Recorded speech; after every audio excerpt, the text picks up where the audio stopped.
Have you ever done a client and you thought you did the best job ever, only for them to hate it and burst out crying? Oh my gosh, have I got a story for you on this episode. Hi there, I'm Sherry Brody, and after more than 40 years working behind the chair, I've learned that success doesn't come from luck. It comes from a lot of faith, perseverance, and courage to keep showing up when life gets messy. Almost 15 years ago, I lost everything. I had to rebuild everything from the ground up, my life, my career, and my confidence. There were moments I wanted to quit. But by God's grace, I found the strength to cut through it, one step, one prayer, one haircut at a time. That's what this podcast is all about. Cutting through it is where we get real about what it takes to build a successful career and a life behind the chair that actually works. So if you're ready to stop doubting yourself, strengthen your skills, and build a business rooted in faith, purpose, and truth, you're in the right place, my friend. This is Cutting Through It, where we don't just talk about hair. We talk about life, growth, and everything it takes to become the hairstylist and the person God created you to be. One of the worst experiences I've had as a hairstylist. I mean, I wanted the ground to open me up and swallow me. But looking back on it, that moment changed everything for me on how I looked at consultations. So today's episode, you're going to learn the power of a consultation, and I'm going to teach you how to turn those first-time clients into lifelong clients.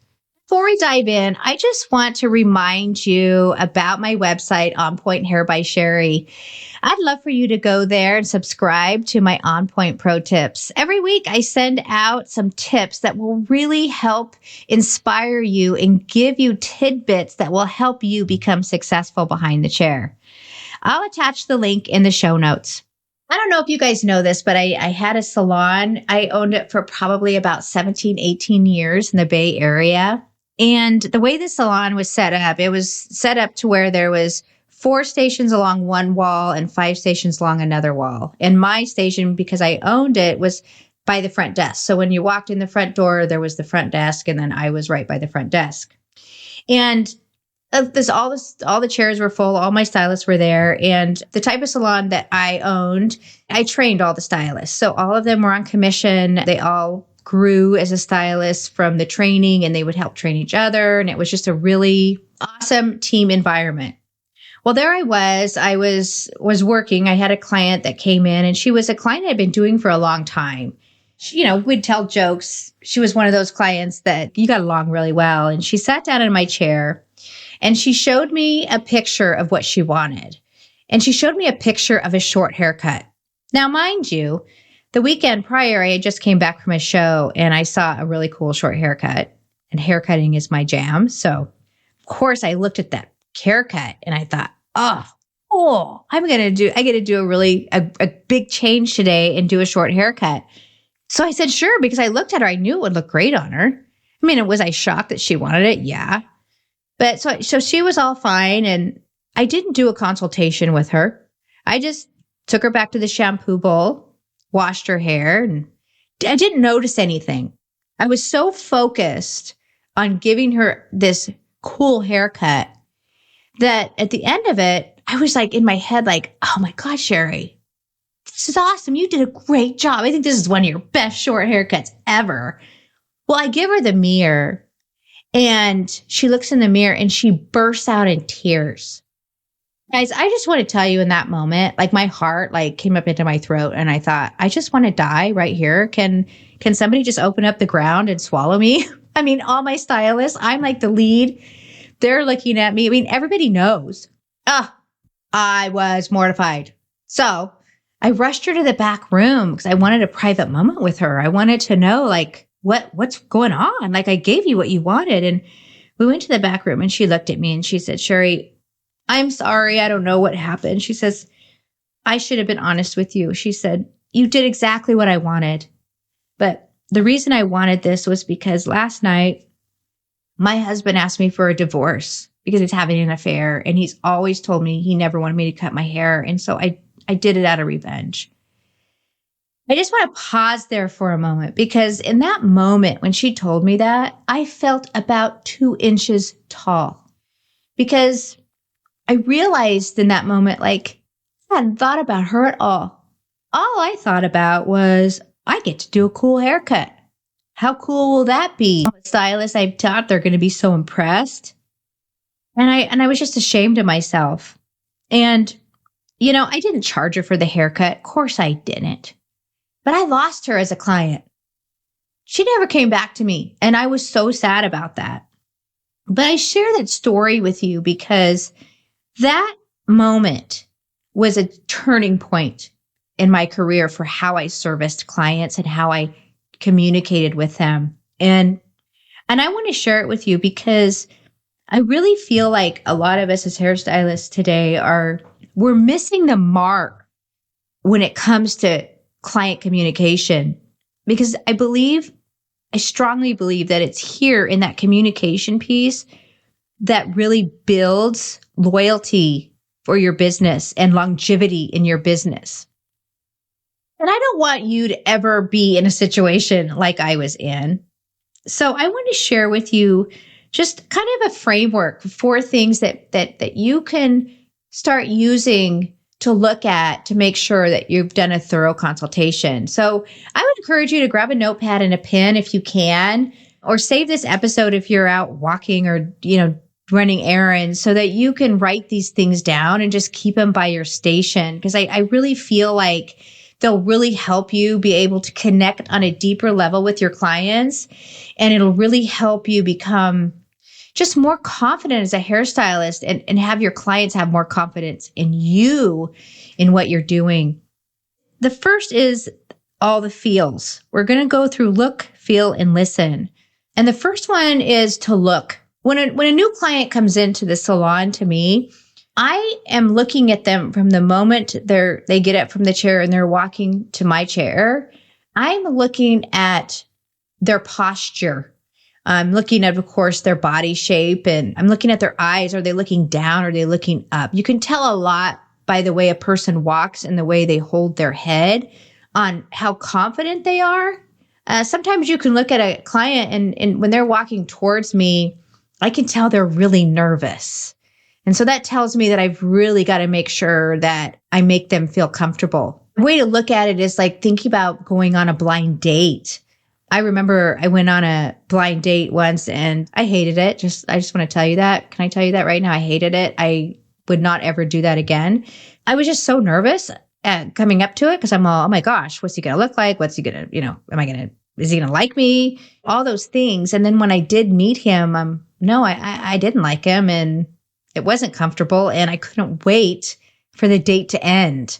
But I share this with you because I want you to think about when a new client comes into your chair, that's how they're looking at it. Like this is a blind date for them.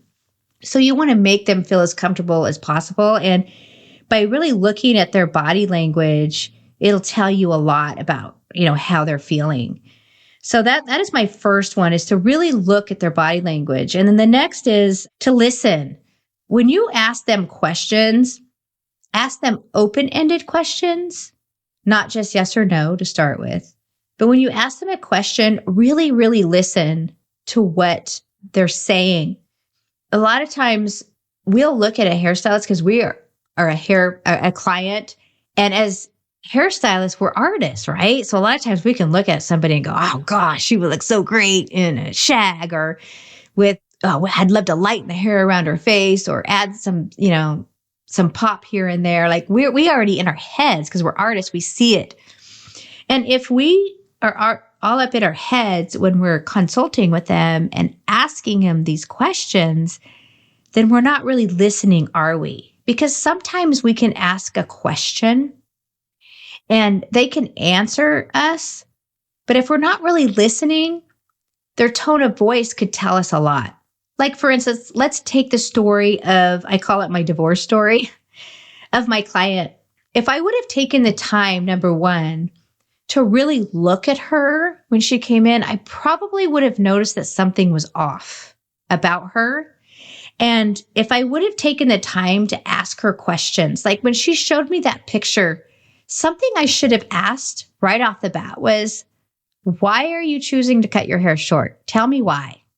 And just delve deeper into it so that I could really understand why. And if I would have just done that one question, it probably would have told me so much that I wouldn't have given her that haircut, because I would have seen right away that this is not a good choice for her because of what her mindset was. So I really want to get that through to you, that when you're communicating, you have to really truly listen. Don't be up in your head or on your phone. Really listen. And which brings me to the next one, is the feel. Yes, we have to feel their head shape and feel their hair texture to really assess whether, they can have this haircut or their hair will do what they want us to, or requesting of us, or what we need to do to give them the color that they want. But we also, when it comes to the consultation, we have to pay attention to the energy. What kind of energy are we feeling from them? Are they happy? Are they confident? Do they have a lowest self-esteem? Are they sad? Are they angry? Are you understand what I'm saying? We have to take the time to have the feels of what's going on with them energetically. And the last one is to make sure that you take the time to repeat back to them. For instance, okay, so what I'm seeing here is that, what I heard here was that you would like a short haircut, and you don't have much time to style it in the morning. You don't want to use product on your hair. So this is what I would recommend, seeing as though this is what you said. And then, wait for them to respond. So if you repeat back to them, it just ensures that you're hearing exactly what they're saying. And also, I just want to add to that too, is another good thing too is pictures. Pictures are worth 1,000 words. If you're in a consultation with somebody, and honestly, guys, a consultation shouldn't last more than 10 minutes. If it lasts that much longer, it's maybe you shouldn't be doing that client or that particular service on them. But is pull up a picture and say, this is, so for instance, I had a client that asked me for, I really would like red in my hair. I want my hair red. And she had brown hair. And I was trying to get her to explain to me what she wanted. And she couldn't. So I pulled up a picture. Is this the red you're talking about? And she was like, oh God, no, that's not what I'm talking about. And so then I went the other extreme, and it was just a warm brown. I said, is this what you're talking about? Oh yeah, that's what I'm talking about, she said. So her vision of what a red was 100% different than mine. Same as if our version of a short haircut could be 100% different than what our client's version is of a short haircut.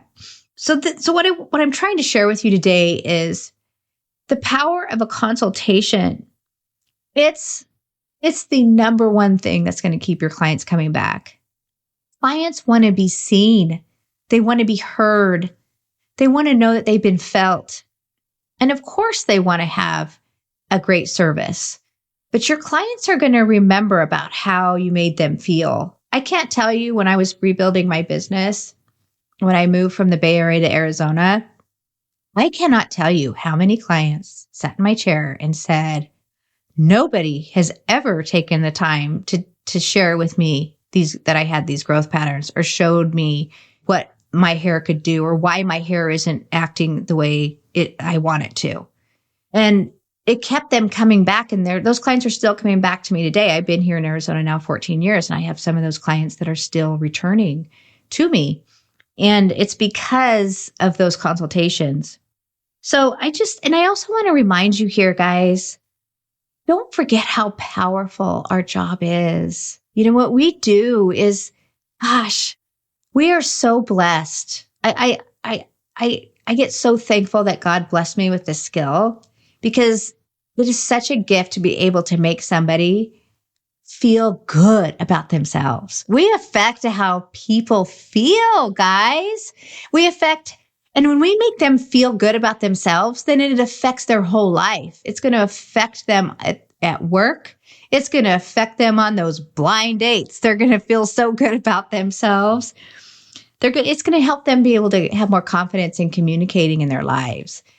So what we do, guys, it's so powerful. So I just want to encourage you, don't be the stylist I was that day that I lost that client, one of my favorite clients, because I was being prideful. It was all about me. I wasn't being about her. And you will hear me say this 1,000,000 trillion times. Your work is not about you. It is about how you make your clients feel. They're going to remember more about that, and that's going to bring them back to your chair time and time again. And it's going to get them to give you 5-star reviews. It's going to get referrals in your chair.